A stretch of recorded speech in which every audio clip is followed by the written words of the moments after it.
G'day and welcome to the Ball Boys Fantasy Basketball Podcast. Today we're going to be going through the post-trade deadline rises and fallers. Let's go! Jordan open. Chicago with the lead. Bryant to Shaq. Not a game. We talking about practice. LeBron James with no regard for human life. Anything's possible. Back out to Allen. His three-pointer. Bang! Curry for three. Wow! Unbelievable. Making it rain in New York. We the North are now we the champions. Not the destination, it's the journey. Mamba out. G'day and welcome to the Ball Boys Fantasy Basketball Podcast. I'm your host, Mitch Casey. You can find me on Twitter at Ball Boys Fantasy. Today we're going to be going through the trade deadline or the post-trade deadline rises and fallers. All the players that after the trade deadline passes either had a huge increase into their production or fell off a cliff and dropped off, and trying to decipher which one of these are real and use that to project what's going to happen into next season and the seasons following. So this will be our last kind of podcast recapping the season of 2022-2023 before next week we'll start to go into our top 100 dynasty rankings series, and also in amongst that, we'll also be talking about the draft class for 2023, our rookie rankings, our mock drafts, big boards, and then also talking about them in a fantasy basketball sense. So make sure you guys stay tuned for that. Let us know down in the comments below on YouTube if you have any questions in terms of the draft class coming up, or if you have any dynasty questions in the comments below. But we'll start off by doing our top 25, and we're going to do that in little stages as we go along. But without any further mucking around, we're going to go through the top. I've got about 6 players here that I want to discuss in terms of breakouts, and then 5 players that I want to talk about in terms of players that fell off after the trade deadline. Some of these guys moved teams, some of these guys had teammates move teams, some of them are young players that are just trying to get better in the second half of the year. So let's get stuck into it. We'll go into the first player here, which is a big obvious one, and that is Mikal Bridges. Now, Mikal Bridges obviously was traded from Phoenix over to Brooklyn, and he was a good fantasy player before doing that, ranking 36 overall over in Phoenix. But then when was traded over to the Brooklyn Nets, saw a massive increase. I mean, he saw a rounds increase up to 25th per game, but he did it in a slightly different way. So the biggest difference here is the fact that he's gone from 17.2 points per game up to a huge 25.9 points per game, a massive increase in his usage. He's also seen a massive increase in his free throw attempt rate. So he's always been a good free throw percentage shooter, but before the deadline did it on 3.1 attempts. After the trade deadline did it on nearly 7 attempts per game as well. He also managed to basically maintain the exact same field goal percentage and efficiency that he did, which was, I guess, my level of concern before or once the trade was announced. But he obviously put that to bed and managed to keep up his insane efficiency. And basically looked like he could be a pretty good number 1 option. I don't know if moving forward Brooklyn wants Mikal Bridges to be a number 1 option. I think he's probably better suited to still being a number 2 guy, but he definitely has showed and displayed a much better ability to perform as that high usage player, score a lot of points, do so efficiently, get to the free throw line a bunch, hit a bunch of threes, so also increase his 3-point average output to 2.5 per game. The rebounds, assists were pretty much similar. The defensive stats actually took a tiny little step back, but nothing too dramatic for me to think that that's something for us to be super concerned about. It could just be a small sample size thing here. Still had the low turnover rate at 1.8 versus 1.4 before the trade deadline. So I think that Mikal Bridges being the 25th ranked player after the trade deadline is about right for him. So I'd expect him to be someone that we're drafting in the 3rd round of drafts next year. He is still someone that is slightly artificially inflated because of his low turnovers and good percentages. He's not a guy that's going to give us huge assist numbers or rebound numbers, those popcorn stats. And the steals, whilst are solid, are not elite. But I still think that he's going to be a guy that we're drafting in the mid to late 20s, maybe early 30s, depending on what else shakes out in next redrafts. What is he, 27 years old? So in terms of your dynasty, 26.6 if we're doing decimal ages.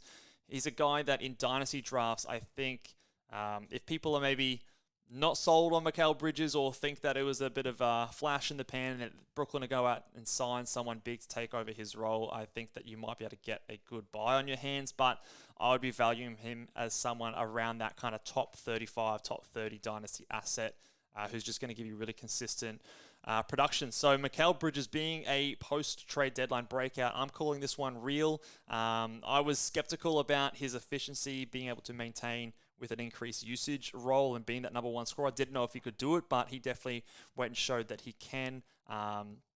Brooklyn, obviously, they're not the best team with him in that role, but I think at least for the next season or the short term, he will definitely thrive and be a great fantasy pick.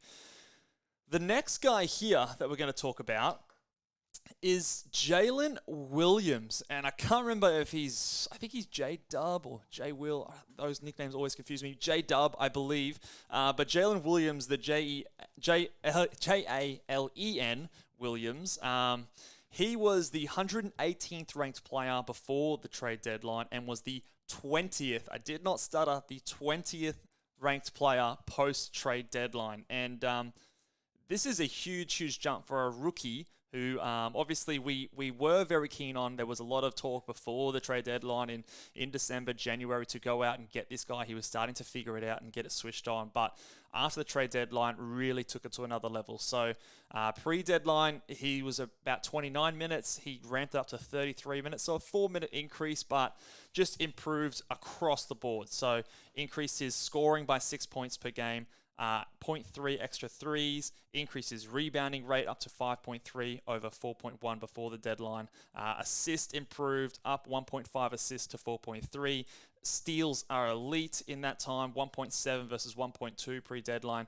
And the only thing that didn't increase was the blocks. He went from 0.6 to 0.3, but that's fine. We'll forgive him there. The free throw percentage is also a massive improvement. So in pre-deadline, he was 73.7, increased that to 89.1 on nearly 4 attempts. So this guy is obviously a super young player. He's someone who was drafted last year. He was an older rookie, so he's just turned 22 years old. So he's not the youngest of rookies, but still young by NBA standards. And the fact that he's putting up top 20 numbers in the post-trade deadline period is insanely encouraging.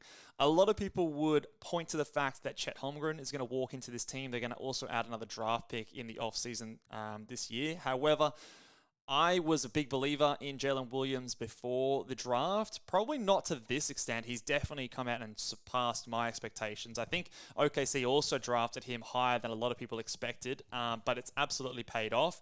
He's the classic guy that will just, no matter what the lineup is, I think he's going to find his way to 32 plus minutes per night just because he's so versatile. He can play guard, he can play wing, he can play small, like a small power forward type position. So I think regardless of the other pieces in the team, he's going to be able to find his way into minutes. And he's going to continue to improve as a three-point shooter. He hasn't really unlocked a huge amount of that just yet, only hitting 1.2 threes per game. So really, if we're looking at Jalen Williams next year, again, pretty similar kind of spot to a Mikal Bridges. I think there might be a little bit more question marks with the inclusion of a couple of more players into this team. And it'll all depend on what happens in the offseason with free agency and the draft, of course. But he could be viewed very similarly to a Mikal Bridges. Probably not quite the scorer, but those assists and steals maybe separate him from a Mikal Bridges, but they kind of brings together the same amount of value in total, if that makes sense. So I kind of view them going in a very similar kind of part of the draft, that third round of the draft. But he has second round potential as early as next season. The steals are a key. Look, it's always tough to rely on those high volume steal numbers. They can fluctuate season to season. So I always want to maybe put a little bit of a cap on the expectation there. But the fact that he's just such a good, well-rounded producer and he is so young and has shown such improvement in such a short amount of time really, really encourages me. I think, he's part of their big three, you could say, or big four, I should say, Shea, Giddey, himself, Jalen Williams, and Chet Holmgren. Those are like the big four pieces that I think they're going to build around. Lou Dort is the other starter there at the moment, but you might see someone else come in and out of that lineup for the starters. So I think that he is a centerpiece for this team moving forward. His dynasty value could be a top 25 dynasty asset moving forward. He has serious ceiling. He reminds me stat set wise of a bit of a Sean Marion or that kind of a type, just someone who contributes across the board. He's obviously got better free throw percentage than Marion had. That second half of the season at least. So those kind of players are super, super valuable without being like the best players in the league, just because their stat set is so friendly to 9-cat fantasy. Just really love what I saw from Jalen Williams, and he's never going to get the full defensive attention when you've got players like Shea, Chet, Giddey on your team as well. So he can thrive in a low usage type role and just do all those other things. So really, really like what I see from Jalen Williams. I'm not sure. Look, 20th is tough. It really will come down to those steals, but I do see him as easily a top 40 guy next season.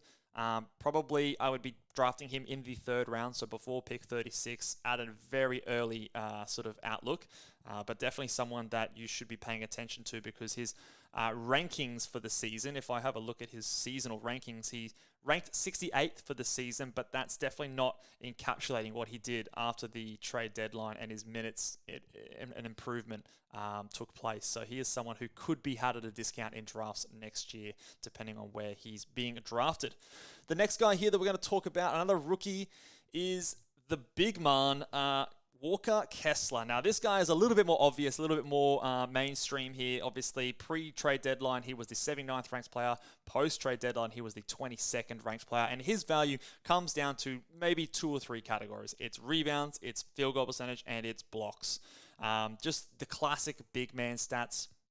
I'm a little bit less bullish on a player like Walker Kessler than I am with Jalen Williams. I just think that he is not as solidified as like a moving forward starter in the NBA as someone like a Jalen Williams, because he is limited in terms of what he actually offers the Utah Jazz, the actual basketball team. They're also going to be a team that has a high lottery pick, so do they draft a big man and do they go a bit more small more often than not? There's a few more question marks around his role in the team, but what we do know is when this guy gets minutes, he's going to produce. So you see on the screen there, if you're watching along on YouTube, the minutes increasing from 20.6 minutes in the pre-trade deadline up to 29 minutes in the post-trade deadline. So 29 minutes, and he's posting a 22nd ranked 9-category value. That's all you really need to know.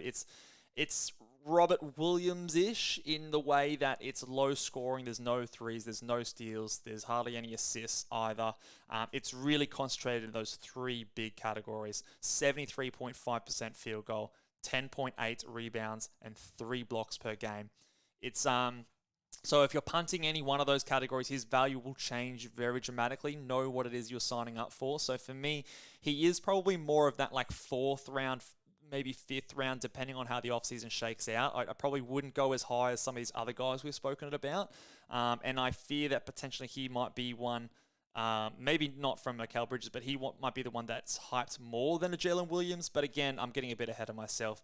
59th for this season last year.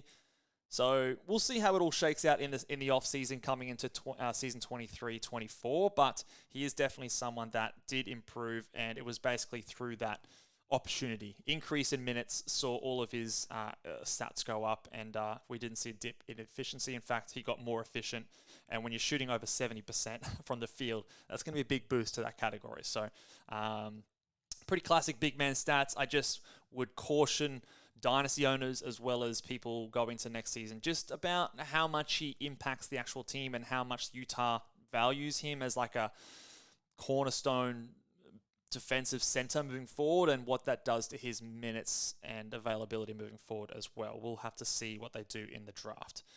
Let's move on to another guy who I was very keen on, and I have a few stocks of him in dynasty leagues, and that is Trey Murphy, who, look, we took a bit of a flyer on him at the end of last season, and he just kind of kept going the whole season round. Obviously, injuries to Zion definitely helped him, but he just seemed to go from strength to strength. So pre-deadline, he was ranked 66th on a 9-category setting. And post-trade deadline, he was top 30 at 28th per game. The biggest thing here, obviously, he's gone from 29.4 minutes to 34.2 minutes. So an increase of about 5 minutes per game, which saw his scoring go from 13 points per game to 17.5. He had an increase of 1-3 per game, so from 2.2 to 3.2, which were probably the biggest things. The steals went from 1 to 1.3, the blocks went from 0.5 to 0.7, and the turnovers stayed the exact same, with field goal percentage and free throw percentage staying at very good levels, with the free throw rate also increasing from 2 attempts per game to 3.3 attempts per game. And when you're shooting close to 90%, any small increase in attempts at that is a big deal when it comes to your value. So the question mark for Trey Murphy is what's going on with Zion Williamson. Is it a matter of him coming in, or Zion coming back in, and then Trey Murphy taking a hit to his value? I think that he could see a hit to usage with a Zion coming in, but I think that the minutes are pretty safe. I do believe that his value to the team is higher than that of like a Herb Jones, for example. Now, Herb Jones is a better defender, slightly. I mean, Trey Murphy's a really good defender. He's long and he's switchable, and he can do a lot of the things that Herb can do, but Herb just does it at a ridiculous level. But he's leaps and bounds a better offensive player, better floor spacer than a Herb Jones. So, in my opinion, I think he's going to get the priority over a Herb. I also believe he's younger than a Herb Jones as well, still younger than 23 years old. So, I wouldn't be worried about the minutes. I think potentially you could see the usage come down, which may affect his points a little bit more. So again, 28th post-trade deadline, I probably would take a little bit of a haircut. He probably is a guy, again, kind of like a Desmond Bane of this past season. I always am skeptical about those super ultra efficient three-point shooters that don't contribute much in assists. I'm not too sure how realistic the 1.3 steals are, but it's okay. He's buoyed his value by low turnovers, so I think he's probably a guy that we're maybe drafting in the 40s, late 40s, early 50s is probably about where I foresee him going. Again, lots to come through the wash there, but he is someone that could easily post top 50 value for next season, because I do think that those minutes are pretty safe moving forward. So someone who I really like in Dynasty Leagues. I don't think he's got any star potential or anything like that. He's going to be just a really good, solid role player who's going to provide top 60 numbers for a few years to come now. So I think that is what we can expect from Trey Murphy. Let's move on to the next guy here. Another guy. This guy didn't get traded, but had a teammate traded, and that is Zach Collins, who's sometimes a bit of a forgotten man in fantasy circles. We obviously, he was one of the big winners of the trade deadline. He definitely was someone we recommended going out and grabbing. But pre-deadline, 224th, really off the map in terms of standard leagues, and then post-deadline, shot all the way up to 43rd, which is actually pretty ridiculous. Top 50 post-deadline numbers.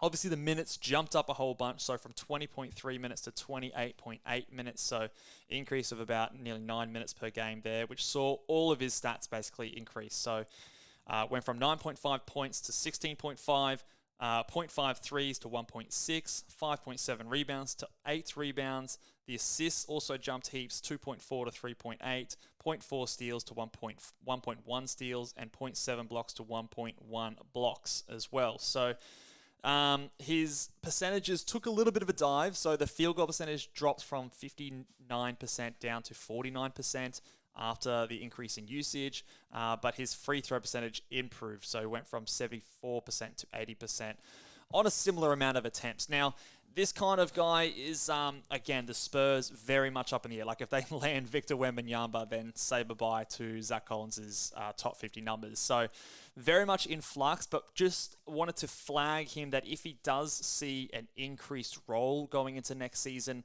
similar to what he does there in the mid to high 20s, he is someone that can provide us sort of top 60, top 75 numbers at worst.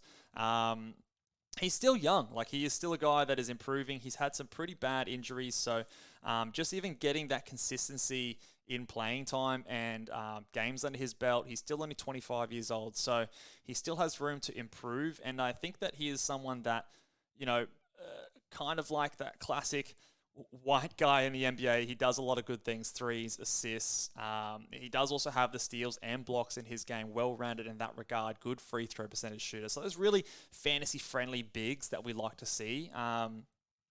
Look, I don't think that if the Spurs are going to improve next year, you're going to see more games from Devin Vassell. You're going to have a high draft pick coming to the side. He's going to be down the order. So by no means am I suggesting that he's going to be a breakout player by any stretch. But just remember that he can provide good, well-rounded stats in minutes in the mid to high 20s. So again, very hard now that we're getting a bit further down the list to project where he's going to go on draft day. But he could be a sort of a guy that maybe goes in that sort of mid-round discussion, 60 to 75, if he remains sort of a starting level kind of player for the Spurs. So we'll have to wait and see if Victor Wembanyama does make his way to San Antonio. Obviously, that will change the landscape of any team that he goes to. But Zach Collins is definitely someone that, if he gets the role, can provide us some pretty solid stats. Next one here, we've got two more breakouts after the deadline. This is one of my personal favorites, Immanuel Quickley. Now, I've been a big Quickley fan for a couple of years now, and we've seen this twice in a row. I think the same thing happened the season before, where he had big numbers to end the season. When he gets those starters minutes, he is someone that can put up some really good numbers. So he did, I think, benefit from players like Jalen Brunson missing time. He's been in and out of the starting lineup, sometimes playing that sixth man, sometimes being that sort of fifth starter. Post All-Star break, he's gone on to do top 60 numbers, ranked 45th post All-Star break. Pre-trade deadline, he was 145th. So a 100-spot increase. It's coming on the back of improved efficiency, improved usage. So he's gone from 43% field goal to 47.5% field goal. He's also getting to the line a lot more, 4.3 attempts versus 2.5 attempts. He's doing it in just an extra 3 minutes per game, or an extra 3.4 minutes per game. So it's not a huge increase in minutes, but it's that increased trust from like a Tom Thibodeau to get more of the ball. He's scoring at a better, more efficient clip. The threes increased from 1.7 to 2.9. The assists rose as well from 3.2 to 4. And everything just got a little bit better. Now, a reminder that Immanuel Quickley, still quite a young player. He's younger than 24 years old. It's what year is it? It was his third year in the NBA, so he's going to go into his fourth year. Fourth year breakouts for the young players in the league. I still think that he is a guy that can definitely be a starter in the NBA. At worst, he's a sixth man on a really good team. Look, I don't know if I see the high 40s in terms of field goal percentage. Maybe he's more of like that mid-40s guy, 45, 46, rather than a 48%. But the points, the threes, the assists, I think the good free throw percentage on decent volume. He's not going to be a guy that's going to kill you with turnovers. If you're punting blocks or if you're punting rebounds or something like that, he is definitely a guy that can help you out. I really like him in dynasty leagues because I think there's only a matter of time before people realize that RJ Barrett is maybe not the future in New York or anywhere else, or even if Quickley finds himself on another team. I really like him. It'd be interesting to see where he lines up in terms of if he's starting next year over someone like an RJ Barrett or something like that moving forward. Because if I was the coach, I'd probably do that and pull that trigger right now. But obviously we know that that has yet to happen. But he is someone that I think when given the opportunity, he can really thrive. And I think at worst, he's a sixth man next year and can put up top 80, top 75 numbers. So, I shouldn't say at worst, but I would expect around that top 80 sort of range, depending on his role, with the potential to be doing top 60 numbers if he becomes a starter with those minutes in the mid to low 30s. And the last guy in terms of the breakouts, his teammate, for the second half of the season, Josh Hart moved from Portland over to New York. He did actually, this is one of the weirdest ones in terms of the breakout. He's gone from the 104th ranked player pre-deadline to 58th post-trade deadline, and he's actually done that on fewer minutes. So he's actually dropped 3.4 minutes from 33.4 to 30 minutes per game, but he's still improved or doubled his value. So the increase in values come from an extra 8.2% field goal percentage. His free throws has also jumped up another 5%. He's also getting you more steals, so from 1.1 steals to 1.4 steals He's shooting more threes as well, which is a big thing that we want to highlight for Josh Hart. So from 0.7 threes to 1.1. The points are basically the same, 9.5 to 10.2. That's not a big difference there. He's still getting his big rebound numbers, which is good. But this one here, I'm a little bit skeptical on. So obviously, the biggest thing that's happened here is the efficiency. So I actually think this one is maybe one we don't get too excited about. I think he's probably still going to be that guy around that 100 mark. I do like the fact that he's still getting 30 minutes in a reserve role, so he's obviously very important, and I expect that to probably continue. And we do love the stuff that he does provide us in terms of those rebounds, assists, the decent steals. He is an efficient guy, but nearly 59% from a wing player is very difficult to replicate. And if we see that drop, the threes come down, the points come down, the field goal percentage comes down. It affects a lot when you're around that kind of level of value. So post-deadline of 58th ranking, I think, is a little bit misleading for a player like Josh Hart. I would still value him more close to that rank 100. But it is good to see that despite a slight loss in minutes and a move from a starter to a bench role, he's still able to provide us 12-team and 10-team league values. So that is Josh Hart there. Let's move on now. So we're going to go through some fallers. Now, some of these guys, obviously, we need to be mindful of small sample size, and we're going to go through a few of these guys. And the last guy on this list here is actually very interesting, and I was a bit surprised when doing this research, the difference between his post-trade deadline and pre-trade deadline numbers. But we'll start off with a guy who, there was a bit of... We weren't too sure where to draft him in the preseason. Obviously, had the move over to Atlanta. But Dejounte Murray, before the trade deadline, 26th ranked player. It was about where I was hoping he would be. You remember he's only a 0.3 blocks guy. So if you punt the blocks category, he's doing a lot better than this. But was 86 after the trade deadline. So, and all it really was is that he's gone from 1.6 steals per game to 1.3. And he's also gone from... Actually, that's basically it, really. So he's gone and 6.3 assists to 5.6. Small drop there. Little drop in points. It dropped 2 points per game from 21 to 19. The threes dropped from 2.1 to 1.2. So a few little trimmings around the edge there. Just kind of faded him back a little bit. So I think this is maybe a bit misleading. I don't think he's going to be anywhere near the 86th ranked player moving forward. I think potentially we're looking at a guy who's maybe like in the 30s moving forward, just as that we just don't want to rely on those elite steal numbers. Now, he was averaging over 2 steals per game, I think, the season prior. So obviously this season he's dropped that a little bit. So he has a room for that to come back up. But I don't want to necessarily be relying on that. So for me, he's a kind of a guy that's definitely a 3rd/4th rounder. So in the early to mid 30s kind of a guy that I'd be trying to look to draft. Like the rebounds, the assists, the steals, the points, the solid percentages are all still very valuable. And he is still a young player. So someone who's 26 years old. So by no means is he aging out of his prime or anything like that. He's just someone that obviously playing next to Trey Young is something that you're going to have to adjust to. And, they started to play some more lineups. Obviously, changing coach is another thing that we need to keep in mind as well. So perhaps they took the ball out of his hands a little bit more. So the pre-deadline 26 is maybe like his ceiling with like a little bit of room to drop from there. So I probably wouldn't be drafting him before then by any stretch. But I do see him more as that like 26th versus 86th. But it's probably a little bit further down in the 30s for me moving forward to him. But I'm not too concerned about a Dejounte Murray. Another guy here who maybe was a little bit overhyped going into drafts last year. He was getting drafted in the second rounds in a lot of spots, but Anthony Edwards was 33rd before the trade deadline, so not too bad. Obviously, a little bit more disappointing than what we expected, but still pretty solid.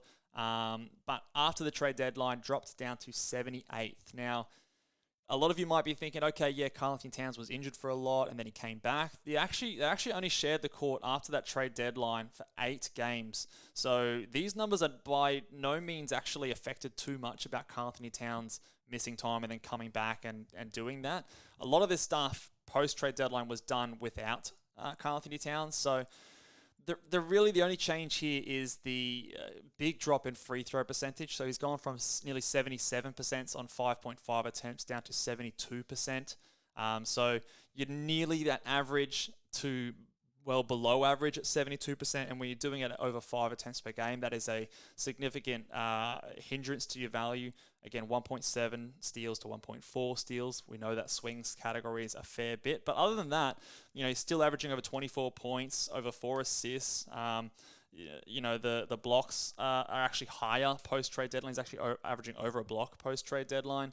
The field goal percentage took a little bit of a dip as well, but again, Anthony Edwards is one of those guys that if we're looking at the steals category and how much that boosts his value, it will make things a little bit harder to project moving forward. So I would always be careful in terms of projecting those steals to stay up around that elite level of 1.7, 1.6 kind of a mark.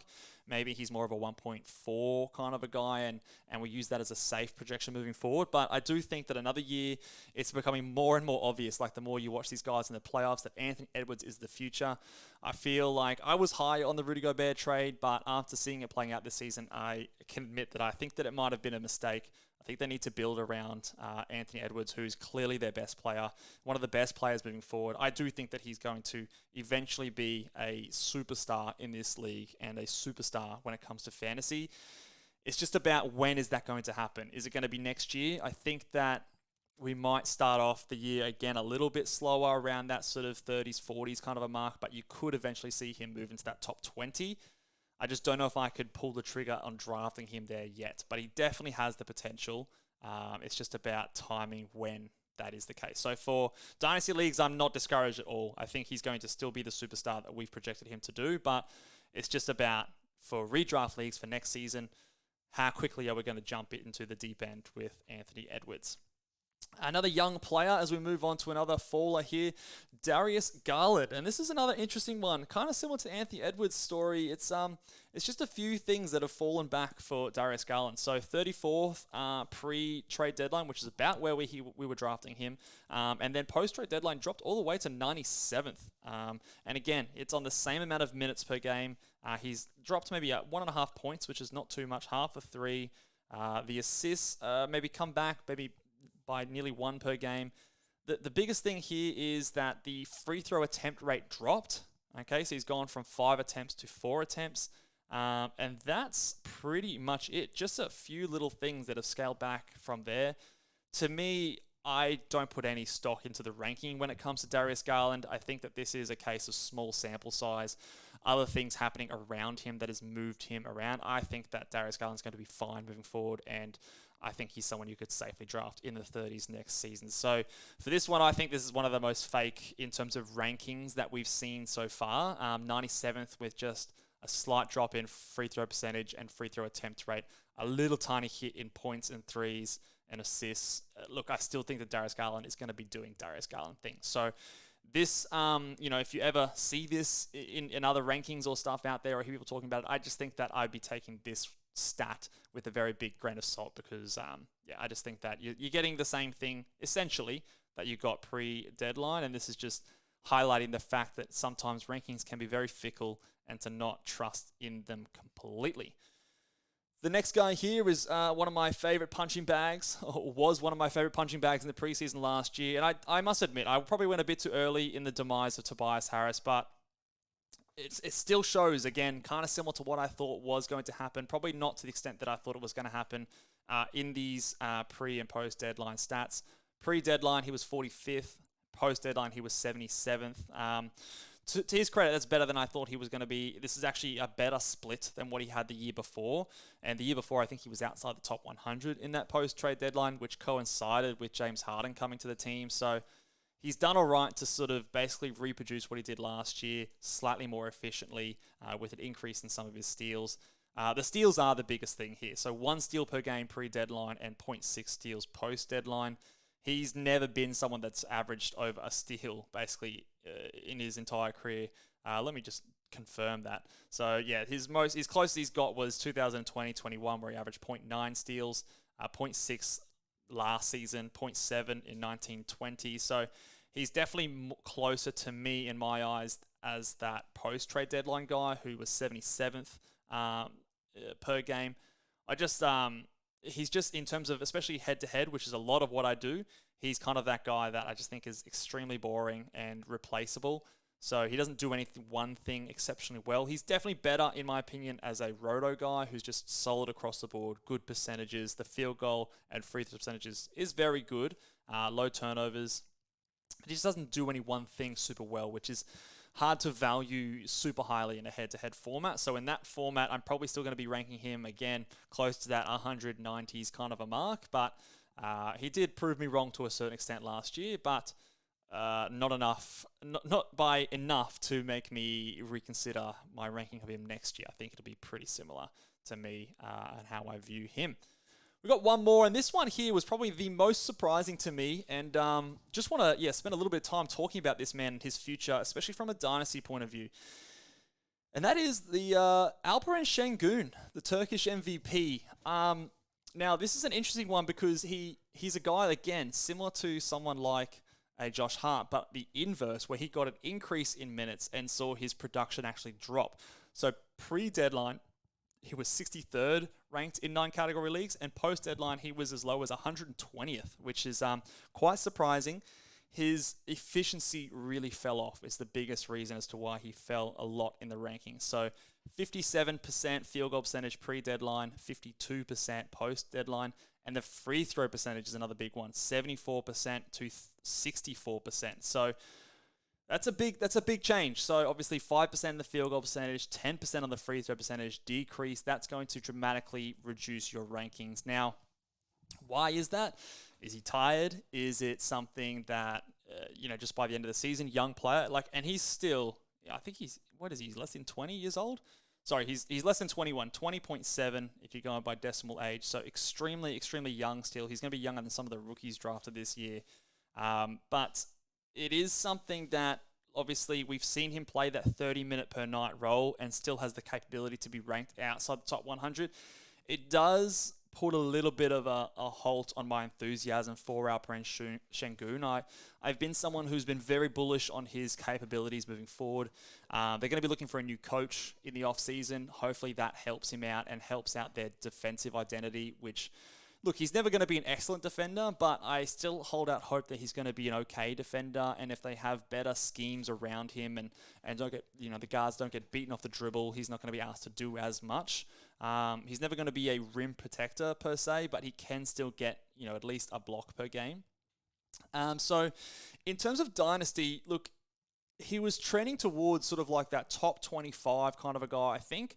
I'm readjusting my thoughts and maybe still having him around that 30s, mid-30s kind of a ranking, because there is still that slight risk that, again, it's hard. We haven't had the draft, but say like a Victor Wembanyama comes in, of course, everything changes. But there is still that risk that the Rockets still opt to go for a more traditional shot-blocking, mobile center, vertical lob threat, which we know that they've experimented with in the past. But there is also the flip side where, obviously, new coach, you might cater more of the offense around him. He has a very wide range of outcomes, which does scare me a little bit when I'm talking about dynasty. Look, the counting numbers are obviously there. Even post-deadline in that 120th ranked, period, he's putting out nearly 13.5 points, 9.6 rebounds, over 4 assists, 1.1 steals, 0.8 blocks. So basically 1 steal, 1 block, 4 assists, nearly 10 rebounds, and basically 14 points per game.